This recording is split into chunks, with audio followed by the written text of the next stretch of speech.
রব্বুল আলামিন উম্মতে মুহাম্মদীদের জন্য এমন কিছু স্পেশাল গুণ আল্লাহ দিয়েছেন, এমন কিছু মাস, এমন কিছু দিন, এমন কিছু সময়, এমন কিছু মুহূর্ত আমার আল্লাহ তাআলা আমার নবীজির খাতিরে দিয়েছেন। কারণ আল্লাহ পাক বলেছেন, ওয়ালা সাউফা ইউতিকা রাব্বুকা ফাতারদা। আল্লাহ পাক বলেন, হাবিব আমার, আমি আপনারে এমন কিছু দান করব, এমন কিছু নিয়ামত দান করব, যে নিয়ামত পেয়ে আপনি চিরসন্তুষ্ট হয়ে যাবেন। সুবহানাল্লাহ। আর আস্তে কোন শয়তান শুনলে বেজার। সুবহানাল্লাহ জুড়ে বললে শয়তান শুনলে কি বেজার। তো আমরা শয়তানকে খুশি করব না বেজার করব? শয়তানকে বেজার করে শয়তানের দুই গালে জুতা মেরে আল্লাহকে খুশি করব। চিৎকার দিয়ে বলি আল্লাহু আকবার। আল্লাহ পাক আমার নবীজির উসিলায় আমাদের কি এমন কিছু মর্যাদা, এমন কিছু নাজ নেয়ামত আল্লাহ আমাদেরকে দিয়েছেন। আল্লাহ পাক বলেন, হাবিব,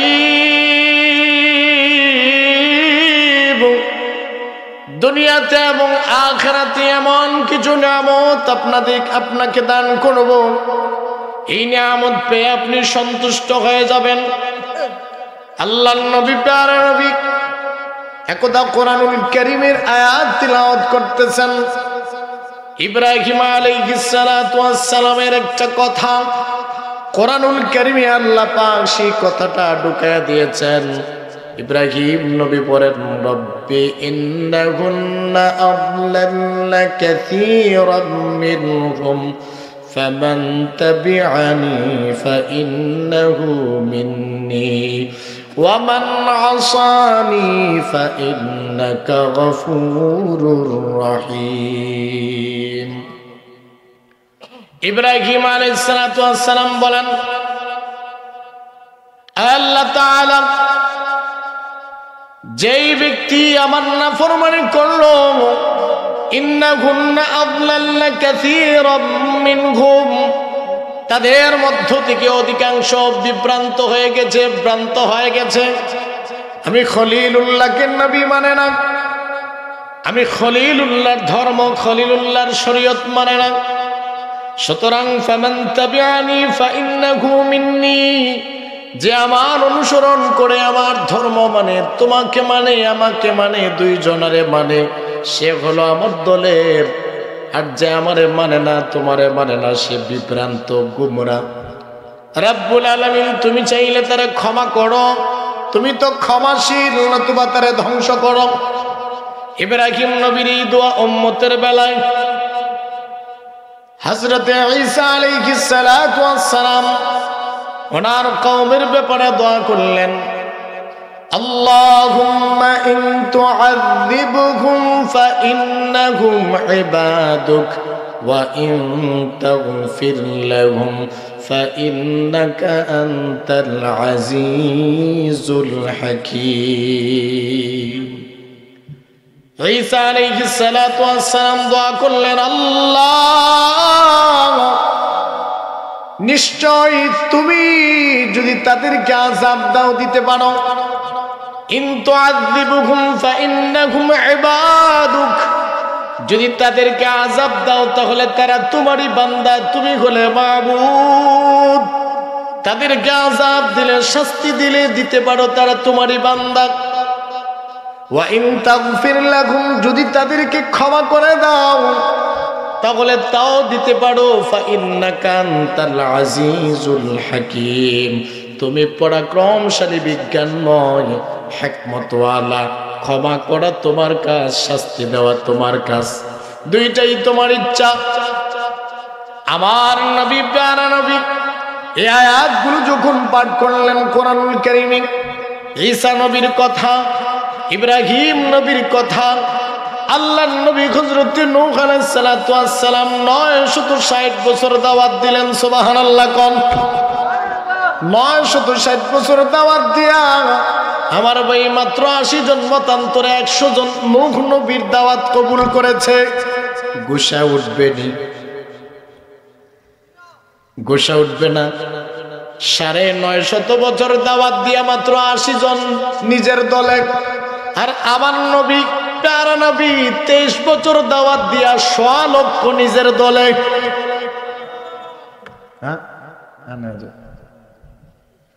আল্লাহর নবী বিদায় হজ্জের সময় যখন শেষ ভাষণ দেন, 100 লক্ষ সাহাবীর সম্মুখে ভাষণ দিয়েছেন। সুবহানাল্লাহ বলেন। হায়াতি জিন্দেগি 63 বছর, নবুয়তের জিন্দেগি হলো 23 বছর, মক্কার 13 বছর, মদিনার 10 বছর। সুবহানাল্লাহ বলেন। 23 বছর বয়সে আমার নবীকে আল্লাহ পাক উম্মত দিয়া সন্তুষ্ট করেছেন। 100 লক্ষ উম্মত নবীজির হায়াতে জিন্দেগিতে। হাসরের মাঠে কত উম্মত হবে শুনেন। আল্লাহর নবী প্যারা নবী বলেন, হাসরের কঠিন ময়দানে আদম নবী থেকে শুরু করে ঈসা রূহুল্লাহ পর্যন্ত সমস্ত নবীদের উম্মত, আমার উম্মত সহ সবাই হবে 120 কাতার। কত? 120 কাতার। আদম নবী থেকে নিয়ে ঈসা রূহুল্লাহ পর্যন্ত সবার উম্মতের হিসাব, উম্মতের কাতার হলো 40। 120 থেকে যদি 40 মাইনাস যায় থাকে কত? 80। নবীজি আমার বলেন, আদম নবী থেকে ঈসা রূহুল্লাহ পর্যন্ত সমস্ত নবীদের উম্মতের পরিমাণ হলো 40 কাতার। আর আমি মুহাম্মদুর রাসূলুল্লাহর একা উম্মতের সংখ্যা হলো 80 কাতার। এজন্য আমার নবীকে আল্লাহ পাক বলেন, ইন্না সানুযিকা ফি উম্মাতিকা ওয়ালা নাসুক। উম্মত দিয়ে আমি আপনারে সন্তুষ্ট করব গো নবী, উম্মতের ব্যাপারে আপনারে ব্যথিত করব না। উম্মতের কারণে আপনি কোনোদিন কষ্ট পাবেন না। আপনারে এমন উম্মত দান করব, এরা জীবন দিতে রাজি, নবী ছাড়তে রাজি না। আমার বাবাজিরা, আমার দিন ইসলাম মুসলমান দিন দরদি ভাইরা শোনেন।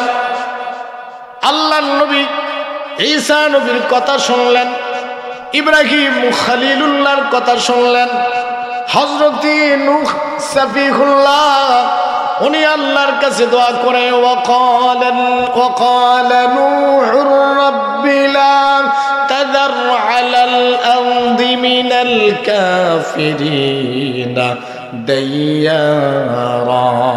আল্লাহু আকবার। নূহ আলাইহিস সালাতু ওয়াস সালাম রাগান্বিত হয়ে গেলেন। 960 বছর দিনের দাওয়াত দিলাম। আমি যখন তাদেরকে দাওয়াত দিতাম তখন তারা 2টা আঙ্গুল কানের ভিতরে ঢুকায় দিত। নূহ, তুমি তোমার চিল্লা চিল্লি করো, আমরা শুনবো না। নূহ আলাইহিস সালাতু ওয়াস সালাম তাদেরকে দাওয়াত দেয়, ইয়া কওমি লা তা'বুদুনা ইল্লা ইয়া, এক আল্লাহ ছাড়া আর কারো ইবাদত বندگی করো না। তখন তারা কানের ভিতরে তুলা ঢুকায় দেয়। আমারও যখন ওয়াজ করি, জুমার সময় ভাইরা নামাজ পড়েন, রোজা রাখেন, সুদ খায়েন না, ঘুষ নিয়েন না, তখন তারা কয়, হুজুর আপনাদের ওয়াজ আপনারা করেন, আমরার ওয়াজ আমরা যেই দিকে ওই দিকে, আপনাদের ওয়াজ আপনারাই করেন, শুনতে চায় না। নূহ আলাইহিস সালাতু ওয়াস সালাম 960 বছর ওয়াজ করলেন, কিন্তু তার ওয়াজ মাত্র 80 জন মতান্তরে 100 জন শুনল। রাগান্বিত ভাব নিয়ে আল্লাহর কাছে দোয়া করলেন, আল্লাহ একটা কাফিরের বাচ্চাকে দুনিয়ার জমিনে আর রেখো না।